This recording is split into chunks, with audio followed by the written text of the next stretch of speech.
নমস্কার প্রিয় ছাত্রছাত্রীরা, আমি হলাম ইভান মুখার্জি।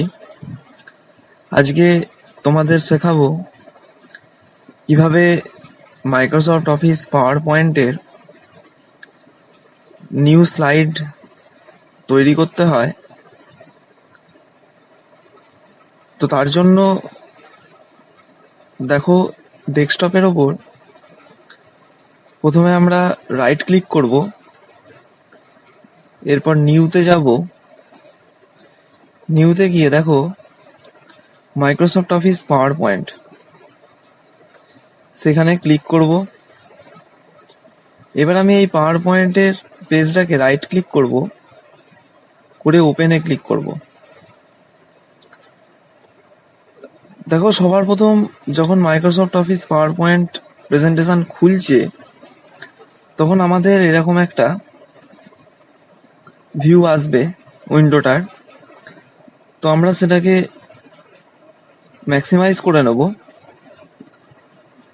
তো করলে আমরা দেখতে পাবো যে প্রথমেই click to add first slide, অর্থাৎ এই ফার্স্ট স্লাইডটা আমরা বলতে কি বোঝাই সেটা বলে দিই আগে। যে কোনো বইয়ের পাতায় সবসময় একটা মলাট থাকে। সেই মলাটে আমাদের বইয়ের লেখকের নাম, বইটার নাম ইত্যাদি ইনফরমেশন থাকে।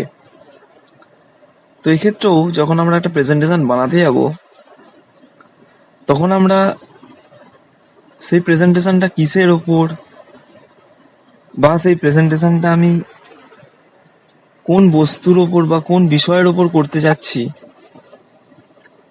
সেই জন্য আমাদের একটা টাইটেল স্লাইড অ্যাড করতে হয়। তো সেটাকেই আমরা বলবো ফার্স্ট স্লাইড। তো আমরা এখানে দেখো লেখা আছে click to add first slide, সেখানে আমরা ক্লিক করব। ক্লিক করলেই আমাদের দেখো এই স্লাইডস ট্যাবের মধ্যে স্লাইডটা আমাদের এসে গেছে, এবং দেখো স্লাইডের যে লেআউটটা, সেখানে দুটো টেক্সট হোল্ডার আছে। প্রথমটাতে লেখা আছে ক্লিক টু অ্যাড টাইটেল, এবং দ্বিতীয়টাতে লেখা আছে ক্লিক টু অ্যাড সাবটাইটেল। তো আমরা এখানে টাইটেল হিসাবে ধরো অ্যাড করতে চাই, ধরো লিখলাম যে ট্যুর ডায়েরি। তো আমরা এই প্রেজেন্টেশনটা একটা ট্যুরের ওপর করতে চাইছি, তার জন্য আমরা টাইটেল দিয়ে দিলাম ট্যুর ডায়েরি। আর সাবটাইটেলে আমরা লিখে দিলাম যে প্লেস, কোথাকার ট্যুর সম্বন্ধে আমি লিখতে চাইছি। তাহলে দেখো, অরুণাচল প্রদেশ। তো অরুণাচল প্রদেশের বিষয়ে আমরা একটা ট্যুর ডায়েরি করতে চাইছি, ক্রিয়েট করতে চাইছি। তো আমি সেখানে টাইটেল দিলাম ট্যুর ডায়েরি, নেক্সট দিলাম অরুণাচল প্রদেশ। তো এটা হয়ে গেল আমার ফার্স্ট স্লাইড। তো আমি যথারীতি ডিজাইন থেকে স্লাইডের একটা যে কোনো থিম, সুন্দর দেখতে আমরা একটা থিম পছন্দ করে নিতে পারি।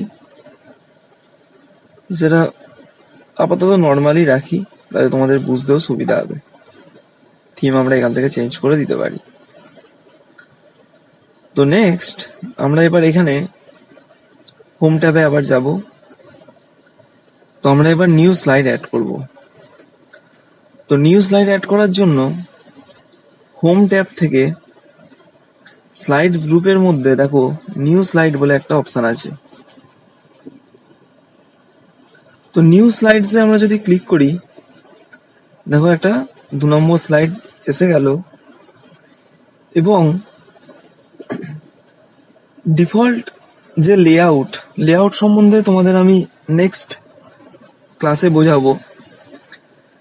আপাতত তোমরা জেনে রাখো যে একটা স্লাইড অ্যাড করলে তার ডিফল্ট লেআউট হচ্ছে এইটা, যেখানে একটা টেক্সট হোল্ডার থাকবে এবং একটা কন্টেন্ট হোল্ডার থাকবে। কন্টেন্ট মানে যে বিষয়বস্তুটা আমরা অ্যাড করতে চাই, যেমন ধরো একটা টেবিল হতে পারে সেটা, কোনো কিছুর একটা প্রেজেন্টেশন, যেমন ধরো স্টুডেন্টের একাডেমিক ডিটেলস হিসাবে আমরা দিতে পারি একটা টেবিল করে। পিকচার, এই যে আমি ট্যুর ডায়েরি করতে চাইছি, এখানে আমি কিছু পিকচার হিসাবে অ্যাড করতে পারি। চার্ট, একাডেমিক টেবিল যে আমি স্টুডেন্টদের ইউজ করতে চাইবো তার পারফরমেন্সের চার্ট আমরা ইউজ করতে পারি। কিছু ক্লিপ আর্ট অ্যাড করতে পারি। মিডিয়া ক্লিপ অর্থাৎ কিছু ভিডিও আমরা যোগ করতে পারি। কোনো কিছু অরুণাচল প্রদেশ সম্বন্ধে কোনো কিছু ভিডিও, কোনো পাহাড়ের ভিডিও, কোনো লেকের ভিডিও। নেক্সট আমরা স্মার্ট আর্ট গ্রাফিক্স অ্যাড করতে পারি। তো এটা হলো একটা ডিফল্ট লেআউট নতুন স্লাইডের। তাহলে আমরা স্লাইডস গ্রুপের নিউ স্লাইড অপশন থেকে আমরা নতুন স্লাইড অ্যাড করতে পারি। নেক্সট আমরা আর একটা ওয়েতে নিউ স্লাইড করতে পারি, সেটা হচ্ছে দেখো এই যে স্লাইডস যে ট্যাবটা আছে তার আন্ডারে আমরা দেখো 1 নম্বর স্লাইড, 2 নম্বর স্লাইড আমরা দেখতে পাচ্ছি।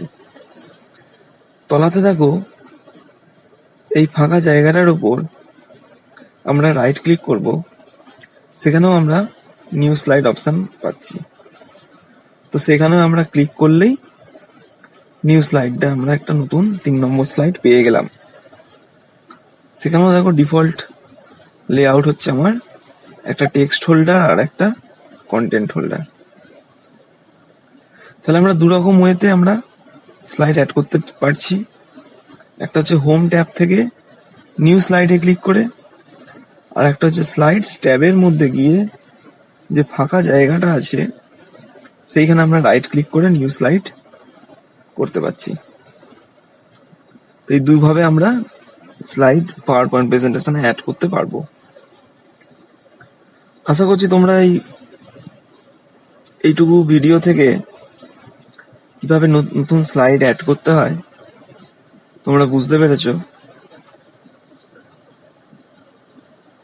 থ্যাংক ইউ, ধন্যবাদ ভিডিওটা দেখার জন্য। তোমরা সবাই ভালো থেকো।